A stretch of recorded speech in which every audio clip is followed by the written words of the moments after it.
Ethan Mercer had been awake since 4 in the morning.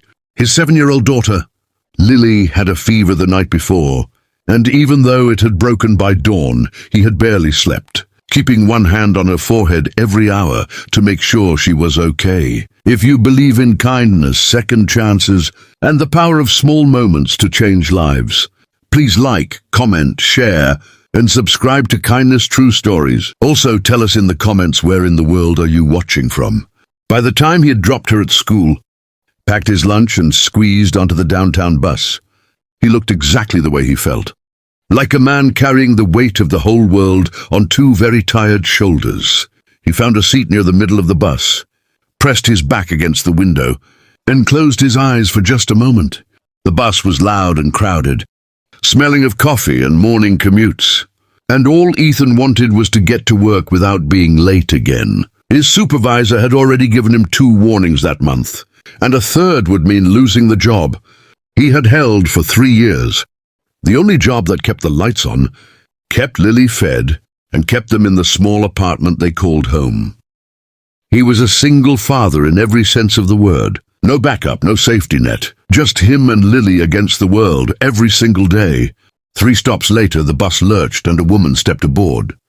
She was elderly, perhaps in her mid-70s, carrying 2 heavy grocery bags that cut into her fingers and made her shoulders hunch forward. She looked around the crowded bus and found no empty seat. Most passengers stared at their phones or out the window. A young man near the front shifted his bag onto the seat beside him. A woman in business clothes crossed her legs and looked away. Ethan saw all of this. He stood up immediately, without hesitation, without thinking twice. "Please take my seat," he said gently, reaching out to help steady her bags. The elderly woman looked up at him with surprised, grateful eyes. "Thank you, young man," she said softly.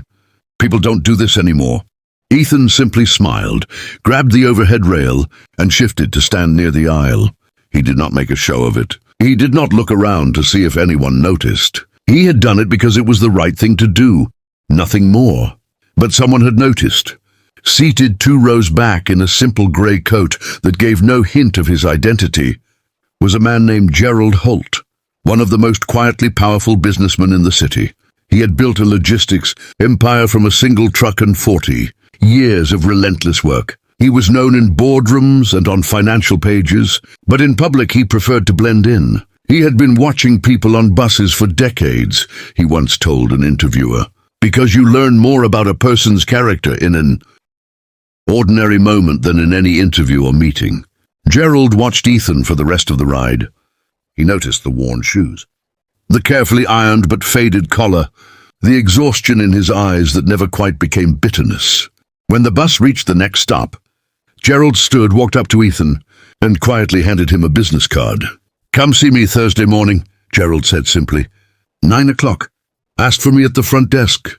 Ethan stared at the card. Gerald Holt, CEO, Holt Logistics Group. He almost laughed, thinking it was some kind of mistake. It was not a mistake. On Thursday morning, Ethan walked into Gerald's office, still wearing the same faded collar, because it was the best he had. Gerald offered him a position as a regional operations coordinator, a role Ethan had never imagined for himself, with a salary that would change everything. "I don't hire based on resumes alone," Gerald told him. "I hire based on who a person is when nobody's looking. You stood up for a stranger when every person around you looked away. That tells me everything I need to know."